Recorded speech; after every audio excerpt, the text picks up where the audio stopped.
goodness, I can't believe they're doing this. This new rule change is gonna ruin volleyball forever. Now the game of volleyball has no skill and it's not gonna be fun anymore. Oh my goodness. So as you may or may not know, the NCAA Volleyball Board met a couple weeks ago and changed a rule that has been around in volleyball for a very long time. And this has had the entire volleyball community and honestly a small part of the internet losing their minds over this. I've seen numerous TikTok videos, articles, and other sorts of media absolutely blasting the volleyball board for doing this, but this rule change is actually a good thing, and I'm here to explain why. Before we hop into all the craziness happening in the volleyball world right now, make sure to leave a like in this video and comment down below if you know of the rule change before clicking on this video. Also, make sure to subscribe if you're new. We make some pretty awesome volleyball content. So if you don't know what I'm referring to as this rule change, let me explain. In volleyball, you get 3 contacts, and usually the second contact is almost always taken by the setter of your volleyball team. There are 2 main ways to make an error when setting the volleyball. The first one is called carrying, and this is when you hold the volleyball in your hands too long before releasing it and finishing the act of a set. If you were to carry a volleyball, this would in turn lead to a point for the other team. The second way you can make an error on a set is by the act of doubling. This is the more common one. This is the rule that got changed. In the past, a double contact is called on the setter when their hands are not perfectly even when setting the ball. Due to this call, a team would lose their point because the setter or player's hands were not in the perfect setting position. Basically, what this rule says that if I were to go ahead and set a volleyball and one hand was above the other so that they both contacted the volleyball at different points, this would be illegal. The way refs used to call this is because when the ball is perfectly set, there is little to no spin on the volleyball after the setter touches the ball. When a double contact happens, the ball is typically spinning. So if I was a volleyball ref and I saw a setter double contact the ball, I would usually call it based off the ball spinning when it came out of their hand. So when the NCAA Volleyball Board had a meeting, this is what they had to say about that rule specifically. The NCAA Playing Rules Overnight Panel approved women's volleyball players to contact the ball more than once with any part of the body in a single attempt on a team's second contact when the ball is played to a teammate, aka setting the volleyball. However, if the ball is played over the net in this type of scenario, it would be ruled a fault and thus would be the other team. The NCAA Women's Volleyball Rules Committee members debated the topic thoroughly in an in-person meeting in January before proposing the change. Throughout the years, officiating double contacts has sparked intense debates between coaches and volleyball officials during matches. Committee members thought the elimination of this judgment call would bring more consistency to the game. I agree. The committee also felt that it would promote the continuation of play, which would make the game much more entertaining for players and fans. I also agree. And then they go on to finish the message by saying, data collected from an experimental rule in the spring of 2022 showed it would only change a small number of calls. So when I first got news of the double call being removed from volleyball, I thought the change was not only really good and healthy, but honestly a little bit overdue. I'll say for one, I was very surprised to see how many people were upset and pushing back at the change. After thinking about it, these are some of the reasons I think we just need to calm down a little bit as a volleyball community and really think this through, because it's going to be healthy and really good for the sport of volleyball in the long run. The first reason is that the double call was just always super inconsistent. That was a point of emphasis I read off in the official announcement made by the volleyball board. But yeah, there was just really no common ground with this rule. Some referees would call it a certain way and other referees would call it their way. I've played plenty of volleyball matches where referees would be super strict on this call, and even if there was the tiniest bit of spin on my sets, they would call it up to 2, 3, even 4 times a set. And when there's only 25 points in a set, that could really change the outcome of a volleyball match. On the other hand, I've had referees that wouldn't call it at all, even if the ball was atrociously spinning, like spinning as fast as this planet Earth. In my opinion, I don't think there should be a single call in volleyball that referees don't have strict criteria to make their calls off of. And in the case of a doubling off of a set, there's just no such criteria. I could have the cleanest hands in the world, but just because of the way physics works sometimes, that ball would have a couple of spins on it. And it wouldn't be fair for a referee to call me for a double when my hands were perfectly clean. I think that was the other big problem with this rule, is that referees would call it based on the outcome of an action rather than on the action itself. All I'm saying is hindsight bias in reffing is kind of crazy. The other point of emphasis that the volleyball board's announcement made is that it allows the players to play, and I love this. There are too many times in sports where we find ourselves blaming the referees for the outcome of a match. Like, oh, ref, you made that call and that's why my team lost. Oh, ref, you missed that call and that's why my team lost. I 100% think that refs are needed as mediators of a sports match, but I also believe that they should have as little power as humanly possible. And this should be done so the outcome of any given match is solely decided on which team is better prepared and has the better strategy going into that game. As a fellow volleyball player, I am all here for the empowerment of volleyball players rather than the volleyball refs. And then this was the big one for me. There was never never an advantage in the first place for doubling your sets. It's not like it was a strategy for one team to purposely double contact all of their sets so they were easier to hit and thus gave them a better chance of winning the game. If anything, I think every volleyball player watching this video should go home and do an experiment. Go grab your hitter, a volleyball net, and some balls, and what you should do is do some hitting lines. For the first round of hitting lines, just set your hitter like normal. Give him your perfect in-tempo sets just like you normally would. You know, the sets that you've been practicing all your life. And then in the second round of hitting lines, I want you to purposely put some spin on those sets. Make them spin to the side a little bit and up and down. Really put some spin on those suckers. After you go through that wave of hitting, I want you to turn around and ask your hitter,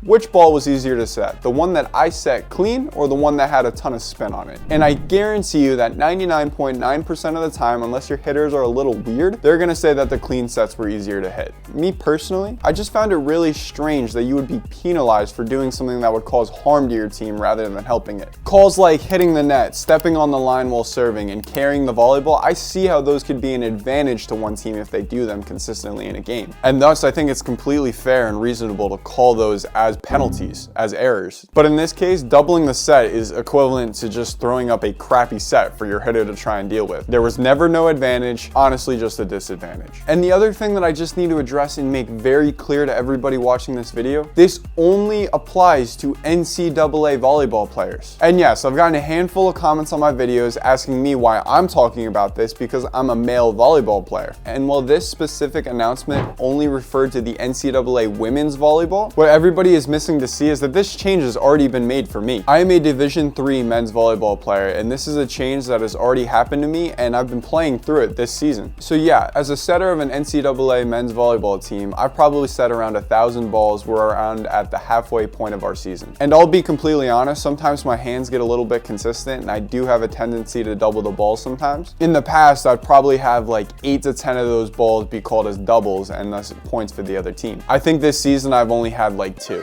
And I'm pretty sure, I'm 99% convinced that one of the refs that called it had no idea about the rule change because it wasn't even that egregious. But if you are not an NCAA volleyball player, which I'm pretty sure is only a small percentage of people who will watch this video, you don't even have to worry because this rule change really just doesn't apply to you. Although the thing that makes me curious is that going forward, I wonder if these lower levels of volleyball, like club and high school volleyball, are gonna kind of follow the same rule set that the NCAA applied. Since the NCAA is really the gold standard of American volleyball, it would not shock me to see this rule change being applied in high school volleyball as well as club volleyball too. Finally, let me just end this whole spiel off on this. If you have been working your whole life to perfect your sets in hopes of becoming a collegiate volleyball setter, do not think all of your hard work was for nothing. Because in reality, although this rule change has been blown up way out of proportion, this is really just going to have a very small effect on the game of volleyball. I still believe that setting is one of the hardest, if not the hardest, skill in the game of volleyball. And just because we're making the flooring difficulty of setting a little easier, that does not mean the ceiling difficulty of volleyball has been lowered too. It is just as high as it once was. And I fully encourage that if you are a volleyball setter, continue working on getting those perfect sets in. Because if you're looking to get recruited, that's still what college coaches are going to be looking for. Trust me, your hard work wasn't for nothing. The game of volleyball is evolving, and this is 100%. As I see the popularity of volleyball begin to rise, I'm glad that we're taking steps in the right direction to evolve as a sport. Because no one likes those people that are stuck with their heads in the past. Let's continue to look towards the future and evolve right along with the game of volleyball. Thank you guys so much for watching. Make sure to leave a like on this video and comment down below other rule changes that you think volleyball needs to make as well. I'm curious, let me know. Make sure to subscribe if you're new, and I will catch you guys in the next one.